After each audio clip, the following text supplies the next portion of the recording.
नमस्कार, मी भाऊ तोरसेकर. तुम्ही बघत आहात प्रतिपक्ष. मित्रांनो, लोकसभेचे निकाल लागल्यानंतर आणि जवळजवळ सगळं देशव्यापी चित्र स्पष्ट झाल्यानंतर महाराष्ट्रातल्या महायुती सरकारच्या किंवा महायुतीच्या अपयशाचं सगळं अपश्रेय हे आपल्याकडे घेण्याचं औदार्य माजी मुख्यमंत्री, विद्यमान उपमुख्यमंत्री देवेंद्र फडणवीस यांनी दाखवलं. यासाठी त्यांचीसुद्धा पाठ थोपटली पाहिजे. कारण असं म्हणतात, अपयशाला बाप नसतो आणि यशाला शेकड्यांनी बाप असतात. शेकड्यांनी बाप असतात. महाराष्ट्रातला भाजपचा एक प्रमुख नेता आणि महायुतीचा सूत्रधार अशी जी फडणवीसांची ओळख आहे, त्यामुळे महाराष्ट्रात महायुतीच्या वाट्याला जे काही यश अपयश येईल त्याची जबाबदारी आपोआपच देवेंद्र फडणवीस यांच्यावर येते. आणि तुम्ही बघितलं असेल तर या लोकसभा निवडणुकीमध्ये राष्ट्रवादी असो, म्हणजे अजितदादांची राष्ट्रवादी असो, किंवा एकनाथ शिंदे यांची शिवसेना असो, यांच्या पक्षाच्या उमेदवारांसाठी सुद्धा देवेंद्र फडणवीस अगत्याने धावत होते. स्थानिक पातळीवर भाजपचे कार्यकर्ते, स्थानिक नेते आणि स्थानिक मित्र पक्षाचे नेते किंवा उमेदवार यांच्यामध्ये जे वादविवाद निर्माण व्हायचे किंवा जी कटुता होती ती संपवण्यासाठी देवेंद्र फडणवीसांनी अक्षरशः आटापिटा केला. एकीकडे त्यांना सरकारमध्ये मंत्री म्हणून सुद्धा काम करायचं होतं, दुसरीकडे गृहमंत्री म्हणून बारीक सारीक कुठल्याही कायदा व्यवस्थेच्या कारणास्तव त्यांना लक्ष केलं जात होतं. मराठा आरक्षणाचं निमित्त करून जरांगे पाटील यांच्यासारख्या नेत्याने किंवा उपोषणकर्त्याने देवेंद्र फडणवीसांना टार्गेट केलेलं होतं. आणि एवढं सगळं झाल्यानंतर सुद्धा पक्षाचे उमेदवार ठरवण्यात घासाघीस झाली, नाराजी नाट्य झाली. यावर सगळं लक्ष ठेवायचं आणि तडजोडी घडवून आणायच्या. मला आठवतं, बारामतीसाठी इंदापूरमध्ये जाऊन हर्षवर्धन पाटील यांना सोबत घेऊन एक रोड शो फडणवीसांनी केला होता. तो कोणासाठी होता? बारामतीतून अजितदादा आपल्या पत्नीला निवडून आणणार. तर मग हे सगळं हाताळायचं कोणी होतं? अजितदादांनी हाताळायला पाहिजे होतं. तुमच्या पक्षाचा उमेदवार, तुमचं होम ग्राउंड, तुमच्या पत्नीच उमेदवार, आणि तरीही त्यासाठी देवेंद्र फडणवीसांना धावायला लागलं होतं. बाजूच्या पुरंदर मतदारसंघात, म्हणजे विधानसभा मतदारसंघातून विजयबापू शिवतारेंनी मैत्री झुगारली होती आणि बंडखोरीचं निशाण फडकवलं होतं. त्यातसुद्धा समेट घडवून आणताना फडणवीसांनाच पुढाकार घ्यावा लागला होता. आणि असे मित्र पक्षांमधले वादविवाद, स्थानिक पातळीवरची नाराजी नाट्य मिटवता मिटवता स्वपक्षाच्या 28 उमेदवारांना निवडून आणण्यासाठी सुद्धा सूत्रसंचालनापासून प्रचारापर्यंत देवेंद्र फडणवीसांनाच धावावं लागत होतं. जबाबदारी अंगावर आली तर ती झिडकारली गेली नव्हती. आणि त्यामुळेच जर त्या सगळ्या प्रयत्नांमध्ये अपयश आलं असेल, आपल्या पक्षासकट मित्र पक्ष आणि महायुतीला अपयश आलं असेल, तर त्याची जबाबदारी शिरावर घेणं भाग आहे. सहसा ही जबाबदारी लोक टाळतात, कारणं सांगितली जातात. आणि म्हणूनच असं म्हटलं जातं ना की अपयशाला बाप नसतो. अपयश हे आक्रमाशी असतं, अनवरस असतं. ती जबाबदारी घेणारा माणूस म्हणूनच महत्त्वाचा ठरतो, महत्त्वाचा मानला पाहिजे. आणि देवेंद्र फडणवीसांनी निकालानंतर 24 तासात पत्रकार परिषद घेऊन आपली ही जबाबदारी स्वीकारली. आणि नुसती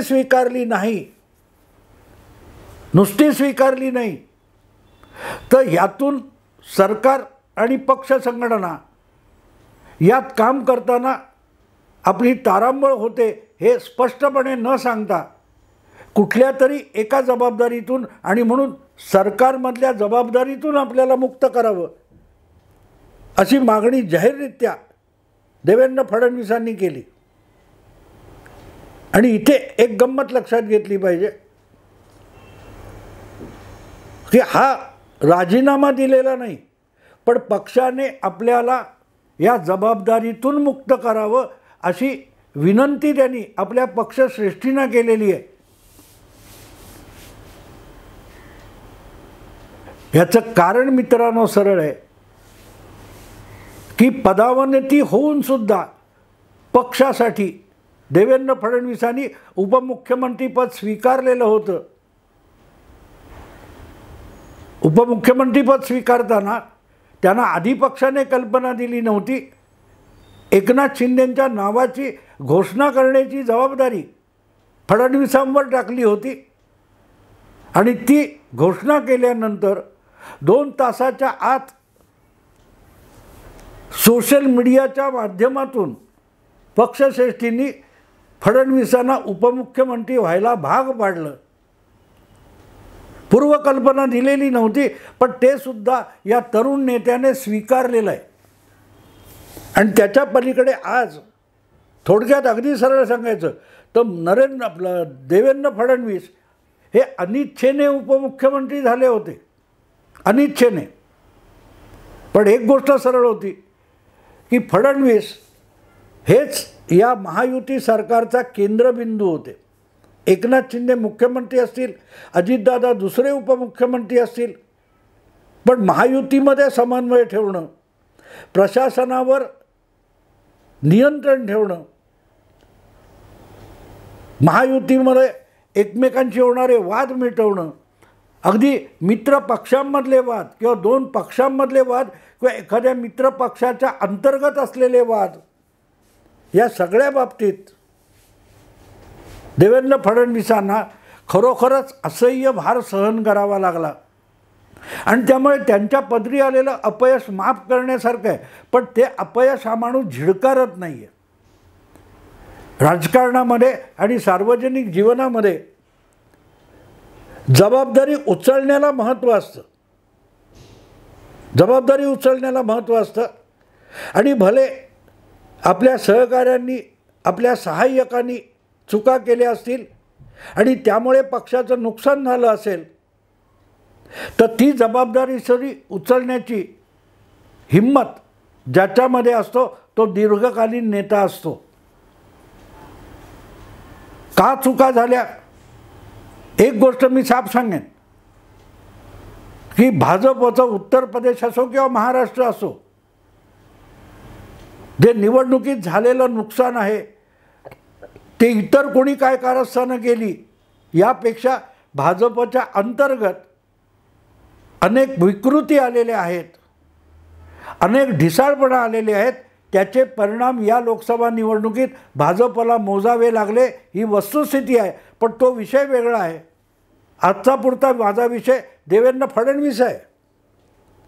हां, अर्थात एक गोष्ट आहे की देवेंद्र फडणवीसांनी आपल्या पक्षश्रेष्ठींना सरकारी जबाबदारीतून आपल्याला मुक्त करावं अशी जी विनंती केली आहे ती भावनेच्या आहारी जाऊन, भावनाविवश होऊन किंवा निराश होऊन केली आहे असं मला अजिबात वाटत नाही, अजिबात वाटत नाही. त्याची जाहीर वाच्यता केली आहे, पण तरीही पक्षातल्या ज्येष्ठ आणि वरिष्ठ नेत्यांशी काहीतरी बोलल्यानंतरच याची जाहीर वाच्यता फडणवीसांनी केलेली असू शकते. दिल्लीतली कुजबूज ऐकली तर देवेंद्र फडणवीसांवर पक्षीय संघटनेमध्ये एक मोठी जबाबदारी टाकली जाण्याची शक्यता आहे, मोठी जबाबदारी आहे. आणि अगदी स्पष्ट सांगायचं तर आजचे भाजपचे राष्ट्रीय अध्यक्ष जगतप्रकाश नड्डा, JP नड्डा यांची अध्यक्षपदाची मुदत कधीच संपलेली आहे, पण निवडणुका तोंडावर असल्यामुळे त्यांना तात्पुरतं त्यांची मुदत वाढवण्यात आली होती. त्यामुळे सगळ्यात पहिलं सरकार बनल्यानंतर पक्षासमोरची पहिली जर कामगिरी असेल तर ती म्हणजे भारतीय जनता पक्षाचा नवा राष्ट्रीय अध्यक्ष निवडायचा आहे. आणि तो अध्यक्ष निवडताना अत्यंत चपळाईने आणि अधिकाधिक ऊर्जावान असला पाहिजे. या दृष्टीने जर विचार केला जात असेल तर देवेंद्र फडणवीस हे पुढल्या काळात भारतीय जनता पक्षाचे राष्ट्रीय अध्यक्ष होऊ शकतील अशी मला आशंका आहे. किंबहुना त्याविषयी पक्षाच्या वरिष्ठ नेतृत्वाशी त्यांची बातचीत झालेली आहे, चर्चा विमर्श झालेला आहे. आणि त्यानंतरच या विषयाला तोंड फोडायचं म्हणून फडणवीसांनीच आपल्याला उपमुख्यमंत्रीपदाच्या जबाबदारीतून मुक्त करावं अशी जाहीर मागणी केलेली आहे. भाजपमध्ये अशी जाहीर मागणी होत नाही. आणि अर्थातच कुठचं तरी पद पाहिजे अशी मागणी नाही, आहे त्या पदातून आपल्याला मुक्त करावं आणि त्याचा संबंध इतर जोडला जाऊ नये म्हणून फडणवीसांनी सावधपणे लवकरच 4 महिन्यात विधानसभा निवडणुका येत आहेत, त्याची तयारी आपल्याला करायची आहे. आणि ती जबाबदारी गृहीत धरून मला सत्तेच्या जबाबदारीतून मुक्त करावं अशा स्वरूपात देवेंद्र फडणवीसांनी मांडणी केलेली आहे. अर्थात लोकसभेची इतकी मोठी निवडणूक आणि पक्षाच्या मित्रपक्षांच्या धुसफुशीलाही सोडवण्यात पुढाकार घेणारा माणूस विधानसभेला त्याच्यासाठी काम अवघड आहे असं मला अजिबात वाटत नाही. पण एक गोष्ट आहे की जे अपयश आलं तर आपण पुरता वेळ देऊ शकलो नाही. आणि पुरता वेळ देऊ शकलो नाही याचं कारण सत्तेच्या जबाबदाऱ्या होत्या. सरकार दैनंदिन चालवावं लागतं. मित्रांनो, आठवतं तुम्हाला ज्या वेळेला उद्धव ठाकरेंनी राजीनामा दिला मुख्यमंत्रीपदाचा, तेव्हा राज्यपालाला भेटून आल्यानंतर सगळ्यांची अपेक्षा अशी होती परत एकदा देवेंद्र फडणवीस मुख्यमंत्री होतील. पण खुद्द फडणवीसांनीच पत्रकार परिषदेमध्ये एकनाथ शिंदेंना मुख्यमंत्री करणार असल्याची घोषणा केली. एवढंच नाही तर आपण सरकारच्या बाहेर राहणार आणि सरकार व्यवस्थित चालण्याकडे लक्ष देणार अशी घोषणा केली होती. पण प्रत्यक्षात चित्र बदललं आणि देवेंद्र फडणवीस अचानक उपमुख्यमंत्री झाले. आणि त्याचं कारण सरळ आहे. वरिष्ठांनी त्यांना सांगितलं की पक्षाबाहेर तुम्ही राहिलात तर 2 सत्ता केंद्र तयार होतात. एका बाजूला मुख्यमंत्री आहेत जे मित्रपक्षाचे आहेत आणि पक्षाचं राज्यातलं संपूर्ण नेतृत्व तुमच्याकडे आहे, तर पदोपदी सत्तेत बसलेल्या मुख्यमंत्र्याला तुमच्याशी सल्लामसलत करावी लागणं, याचा अर्थ 2 सत्ता केंद्र तयार होतात. त्यापेक्षा तुम्ही सरकारमध्ये दुय्यम पदावर सामील व्हावं. मुख्यमंत्री पदावरून खाली आलेल्या माणसाने उपमुख्यमंत्रीपद घेणं हे अपमानास्पद होतं. पण पक्षाच्या आग्रहाखातर नेतृत्वाच्या हट्टामुळे देवेंद्र फडणवीसांनी तो पर्याय स्वीकारला होता. पण मला आत्ता असं वाटतं की आपल्याला सरकारमधून मुक्त करावं, आपल्याला राज्यातल्या विधानसभा निवडणुकीकडे लक्ष द्यायचं आहे असं म्हणत जी काय मागणी जाहीररित्या देवेंद्र फडणवीसांनी केली आहे ती फक्त पक्षांतर्गत आणि सत्तेच्या मर्यादेतली नाही आहे. मला असं वाटतं की महायुतीमध्ये सत्तेचे सगळे फायदे उठवणारे जे मित्रपक्ष आहेत त्यांना देखील चाप लावला पाहिजे आणि तो चाप लावला असेल तर मला सरकारमधून बाहेर पडावं लागेल असंच देवेंद्र फडणवीसांनी सूचित केलेलं आहे. फडणवीसांच्या या घोषणेनंतर सगळ्यात पहिल्या प्रतिक्रिया आल्या त्या अजितदादांच्या राष्ट्रवादी काँग्रेस पक्षाकडून आणि खुद्द शिवसेनेच्या मुख्यमंत्री एकनाथ शिंदे यांच्याकडून. ही गोष्ट लक्षात घेतली पाहिजे मित्रांनो की देवेंद्र फडणवीस सरकारमध्ये नसतील तर सरकारचा समतोल ढळू शकतो हे दोनही मित्र पक्षांना माहिती आहे आणि तोच डाव यामागे अत्यंत विचारपूर्वक देवेंद्र फडणवीस खेळत असावेत असं माझं प्रामाणिक मत आहे. आणि मग आत्ता आपण बघतोय केंद्रात सरकार बनणार आहे, मग नितीश कुमार किती मंत्रिपदं मागणार, कशी अडवणूक करणार, चंद्राबाबू काय काय नाटकं करू शकतात याची चर्चा चालू आहे. अधिकाधिक हिस्सा आपल्याला मिळाला पाहिजे यासाठी अडवणूक केली जाते, अटी घातल्या जातात. पद सोडण्याविषयी बोललं जात नाही, पद मागण्याविषयी बोललं जातं. इथे देवेंद्र फडणवीसांनी उपमुख्यमंत्रीपद सोडण्याची इच्छा व्यक्त केली आहे किंवा मागणी केलेली आहे. चटकन अजब वाटेल की पक्षाकडे मंत्रीपद सत्तापद मागणारे लोक खूप असतात. आपल्याकडे असलेलं पद सोडण्याची इच्छा व्यक्त करणं ही इतकी छोटी गोष्ट नाही आणि म्हणूनच ती विचारपूर्वक केलेली नसेल असं मी बिलकुल मानत नाही. स्वतःपुरतं एक निर्णय घेणं या स्वरूपात देखील देवेंद्र फडणवीसांनी आपलं सत्तेबाहेर पडण्याचं सूतोवाच केलेलं नाही आहे. त्यांच्या या निर्णयाला काही प्रमाणामध्ये केंद्रीय नेतृत्वाची सुद्धा इच्छा असू शकते, संकेत असू शकतात किंवा त्यामागे केंद्रीय नेतृत्व राष्ट्रीय नेतृत्वाचा काही वेगळा प्लॅन असू शकतो. आणि म्हणून मी JP नड्डा यांच्या राष्ट्रीय अध्यक्षपदाची मुदत संपत असल्याचा संदर्भ इथे दिलेला होता. पण ती गोष्ट ठीक आहे, या सगळ्या घडामोडी पक्षांतर्गत आणि आघाडीच्या राजकारणामध्ये युतीच्या राजकारणामध्ये होत असतात. अगदी खांद्यावर हात ठेवून एकमेकाच्या हातात हात मिळवून उभे राहणारे लोकसुद्धा उद्या कोणाला कसा दगा देतील हे सांगता येणार नाही. 2018-19 मध्ये त्या सोनिया गांधी, ते राहुल गांधी, ते शरद पवार, ते कम्युनिस्ट यांच्याबरोबर हातात हात मिळून उंचावणारे चंद्राबाबू काल मोदींच्या शेजारी बसलेले होते. गेल्या जून महिन्यामध्ये इंडी आघाडीची स्थापना करण्यासाठी पाटण्यामध्ये बैठक बोलावून पुढाकार घेणारे नितीश कुमार म्हणजे इंडी आघाडीचे संस्थापक काल मोदींच्या बाजूला बसलेले होते.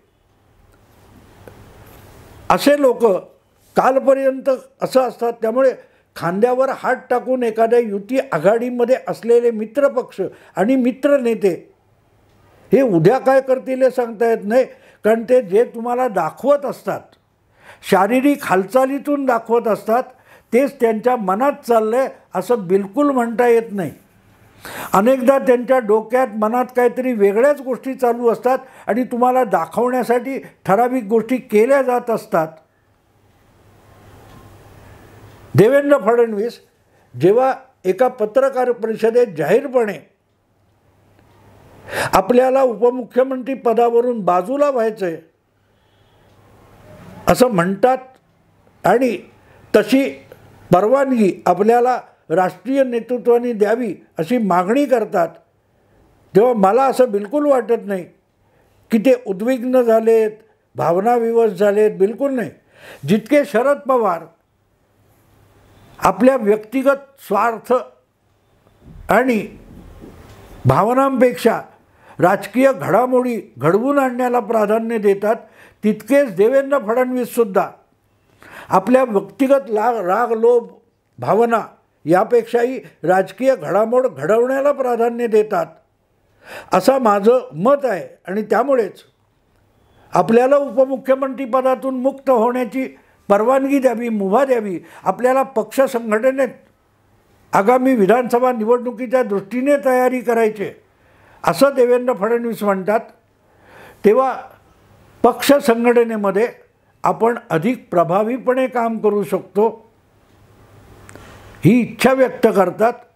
पण त्यांच्या या एका घोषणेने जितका गदारोळ महाराष्ट्राच्या राजकारणात झाला आहे तो बघितला तर ही घोषणा सहजासहजी आली, भावनाविवश होऊन आली अशी बिलकुल शक्यता नाही आहे. लोकसभा निवडणुकीनंतर आलेल्या निकालानंतर पुढली निदान 1.5-2 वर्ष राजकारण देशव्यापी राष्ट्रीय पातळीवर ढवळून काढलं जाणार आहे आणि अशा वेळेला भाजपचा राष्ट्रीय अध्यक्ष हे अत्यंत महत्त्वाचं पद आहे आणि तिथे संयम समतोल राखून बोलणाऱ्या आणि ऊर्जावान नेत्याची गरज आहे. मला असं वाटतं की फडणवीस भारतीय जनता पक्षाचे राष्ट्रीय अध्यक्ष होण्याची दाट शक्यता आहे आणि त्यातूनच उपमुख्यमंत्रीपद सोडण्याची आयडिया समोर आलेली आहे. मित्रांनो, आत्ता इथेच थांबतो. आवडलं लाईक करा, शेअर करा, सबस्क्राईब करा. नमस्कार.